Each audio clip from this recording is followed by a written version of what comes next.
Dr. Martin Luther King Jr., known for his fight for civil rights. At 5 o'clock today, we took a look at some of his other battles, like the fight for better wages for underpaid factory workers in Atlanta and his protest of the Vietnam War.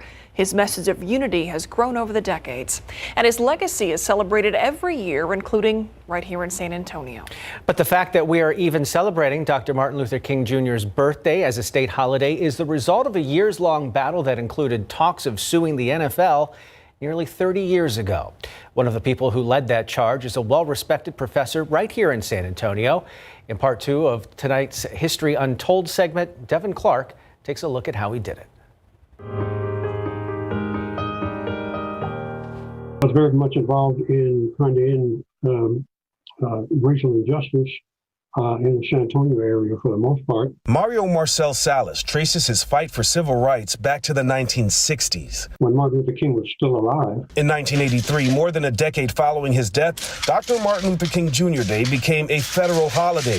In 1989, Salas noticed that Texas was one of 3 states where lawmakers had still not signed a bill into law recognizing King's birthday as a state holiday. So they literally would take a bill and make a bill and place it on the bottom of a stack so it would never be heard. To bring attention to the issue, Salas and other activists pushed city council to urge VIA to pull out of a conference that was in Arizona, because Arizona was another state that didn't honor King's birthday as a state holiday at the time. Salas says when the NFL also took a stance by not hosting the Super Bowl there, that further motivated him and his team. If you guys already announced that you're not going to Arizona and play, because they don't honor King, then you can't come to Texas either. With a Super Bowl bid in Houston in limbo, Salas and other activists threatened to sue the NFL.